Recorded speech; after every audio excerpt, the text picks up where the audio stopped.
Oke, teman-teman semuanya, selamat datang di channel saya. Hari ini kita akan membahas bagaimana tips untuk menghadapi orang-orang yang membenci Anda. Pada video sebelumnya saya sudah mengupload apa sih ciri-ciri orang-orang yang suka membenci Anda. Silakan dilihat di video saya sebelumnya. Nah, kali ini kita akan fokus membahas bagaimana tip untuk menghadapi orang-orang yang suka melakukan permusuhan atau yang suka membenci kita.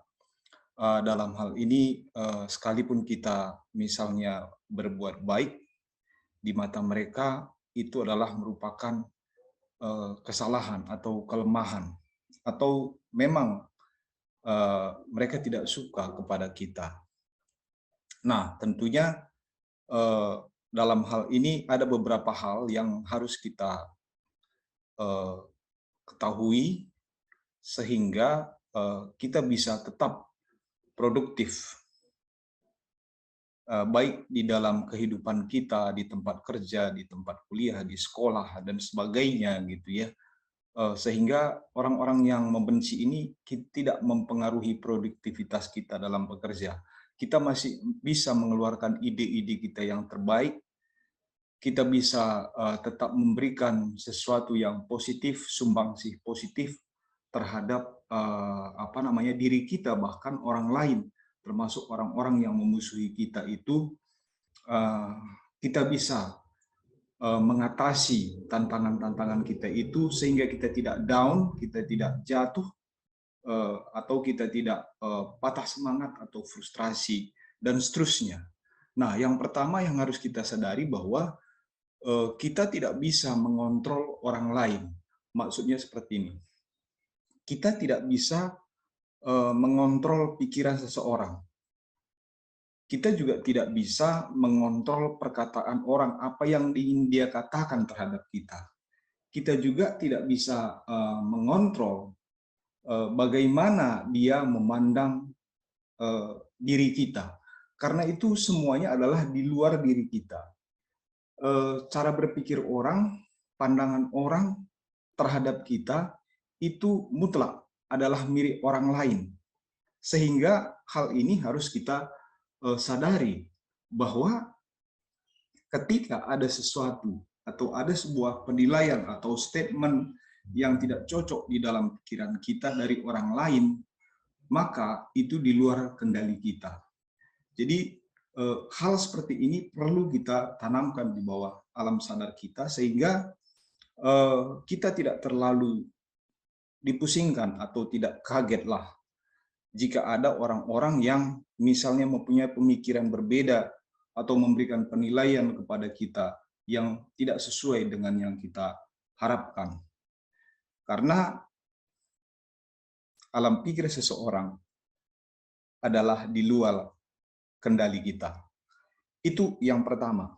Kemudian yang kedua, ketika kita sudah tahu orang lain tidak bisa kita kontrol, maka ketika terjadi konflik itu ketika ada sebuah relasi, pasti relasi itu tidak selalu mulus. Di mana-mana pasti ada gesekan-gesekan, karena memang setiap orang itu berbeda, baik pikiran, karakter, nilai-nilai yang dianutnya juga berbeda. Jadi kebenaran itu sendiri relatif. Benar menurut saya belum tentu benar menurut Anda. Bagus menurut saya, secara nilai belum tentu bagus menurut Anda. Jadi tentunya konflik itu pasti terjadi. Nah, terhadap konflik-konflik seperti ini, maka tentunya kita tidak bisa bereaksi berlebihan juga gitu. Tapi tentunya di dalam konflik seperti ini, maka kita perlu menawarkan win-win solution, yaitu saya sebut adalah perdamaian. Perdamaian maksudnya bahwa ketika kita ada orang-orang lain memberikan tanggapan yang destruktif kepada kita atau tanggapan-tanggapan negatif, kita tidak perlu bereaksi berlebihan. Jadi cukup misalnya memperhatikan apa yang dikatakannya.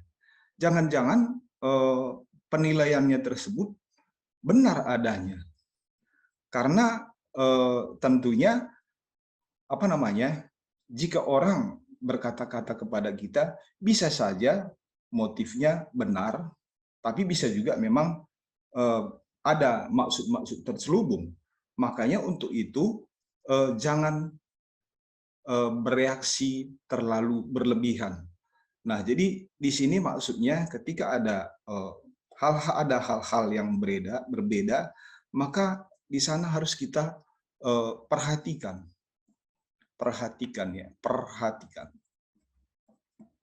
apa yang dikatakannya, kemudian dianalisis benar apa enggak. Dia maksudnya membangun atau hanya sekedar ingin menjatuhkan kita. Nah, di sini kita membutuhkan sebuah jeda ya, atau hening sejenak. Mungkin juga kita bisa mengoreksi diri kita gitu ya, ketika ada hal-hal seperti ini. Jadi kita tidak bereaksi berlebihan, tapi perhatikan, ini penting. Perhatikan apa yang dikatakannya, simak baik-baik sebelum kita membuat suatu keputusan. Nah, kemudian yang ketiga, belajar dari orang yang memusuhi kita, orang yang membenci kita. Ada satu hal yang perlu kita ingat, bahwa orang-orang yang tidak suka kepada kita, paling tidak dia akan mengatakan apa adanya tentang kita. Dia tidak mau memuji-muji kita, tetapi dia pasti mencari kelemahan-kelemahan kita. Sekarang begini, bukankah ketika orang lain mengatakan apa adanya tentang kita, menceritakan kelemahan-kelemahan kita, itu menjadi sebuah koreksi positif bagi kita. Dan kita harus sadar bahwa sebenarnya kita tidak mendapatkan apa-apa dari sebuah pujian. Malah kadang-kadang pujian itu menjerumuskan kita karena kita terlena. Nah, jadi belajar kepada musuh, apa yang dikatakan musuh tentang kelemahan-kelemahan kita, sekalipun itu sifatnya destruktif, itu penting juga. Karena musuh itu atau orang yang membenci kita itu selalu menyatakan sebuah paling tidak ada di situ kejujuran. Ya. Artinya dia tidak memuji-muji kita gitu, kejujuran dalam tanda kutip. Tidak akan ada musuh misalnya memuji-muji kita, tapi dia akan mengkritisi apa yang kita lakukan, menunjukkan kelemahan-kelemahan kita. Dari sana kita mendapat pelajaran berharga sebenarnya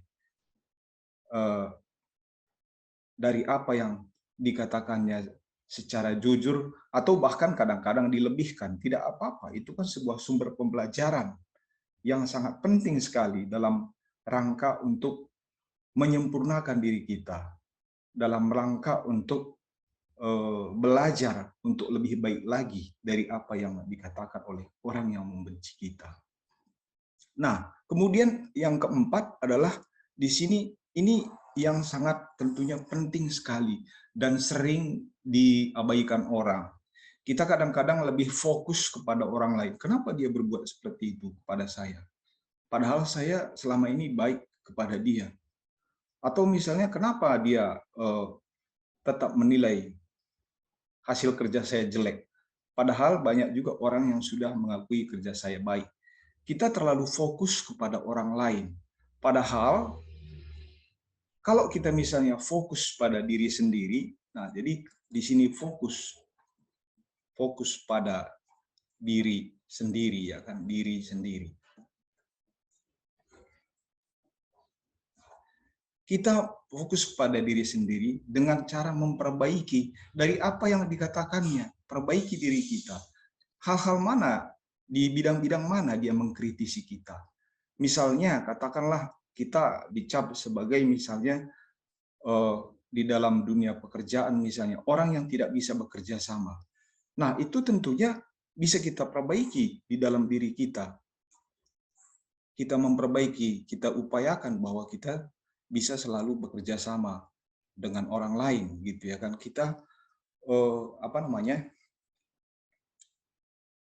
buat bahwa kalau selama ini kita tidak bisa kerjasama, kita memperbaiki diri, kita mulai membuka diri, menerima pendapat orang lain, dan seterusnya, gitu ya.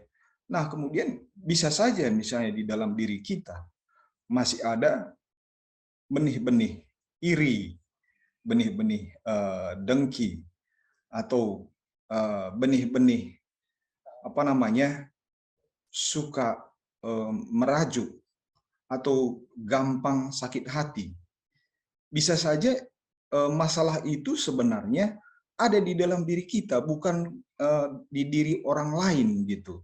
Jadi orang lain misalnya sedikit memberikan kritik kepada kita, malah kita sakit hati. Nah, jadi seperti yang sudah saya katakan tadi, sebenarnya kalau kita fokus untuk memperbaiki diri kita, apa-apa yang tidak baik yang selama ini dikatakan oleh orang kepada kita, maka tentunya itu menguntungkan diri kita sendiri. Daripada kita buang-buang energi, fokus kepada orang lain, fokus kepada apa yang dikatakan orang lain terhadap kita, sehingga membuat kita itu tidak produktif, tidak bisa lagi mengeluarkan ide-ide terbaik kita. Tapi kalau kita memfokuskan kepada diri kita sendiri, kita melakukan perbaikan kepada diri kita, kita melakukan autokritik terhadap diri kita, maka itu akan lebih baik. Sehingga tentunya kalau kita fokus pada diri kita, kita tidak lagi terpengaruh oleh apa yang dikatakan oleh pembenci kita. Ketahuilah bahwa ketika kita memperbaiki diri terus-menerus terhadap kelemahan-kelemahan kita, maka jika ada orang yang menghabiskan energinya untuk menjatuhkan kita, itu sebenarnya kerugian bagi dia sendiri. Kerugian bagi dia sendiri. Waktunya habis, pikirannya habis untuk melakukan skenario-skenario untuk menjatuhkan kita, padahal kita makin lama makin baik, makin lama makin baik, makin lama makin baik. Dan tentunya suatu saat orang yang selalu mencari cara untuk menjatuhkan orang lain, pada akhirnya dia sendiri yang akan tersanjung, maksud saya tersandung dengan taktik-taktik atau misalnya intrik-intrik licik yang dilakukannya. Bahkan dia sendiri nanti yang tidak produktif karena terlalu memikirkan orang lain. Orang yang terlalu sibuk memikirkan orang lain, lupa fokus pada dirinya sendiri, maka dia yang akan kehabisan energi dan suatu saat pasti dia akan jatuh seperti kata pepatah. Sepandai-pandai tupai melompat, sekali-sekali dia akan jatuh juga. Oke teman-teman, tetap semangat. Sekalipun ada orang-orang lain yang membuat kita kadang-kadang terganggu. Tapi anggap saja itu adalah sebuah bahan bakar untuk memotivasi diri kita untuk lebih maju. Demikian untuk pertemuan kita pada hari ini. Semoga Anda tetap menjadi orang-orang yang bergembira, bisa produktif di dalam setiap aktivitasnya. Jika Anda merasa terbantu, silakan like, subscribe, dan share kepada teman-teman Anda, sehingga mereka juga akan terbantu. Dan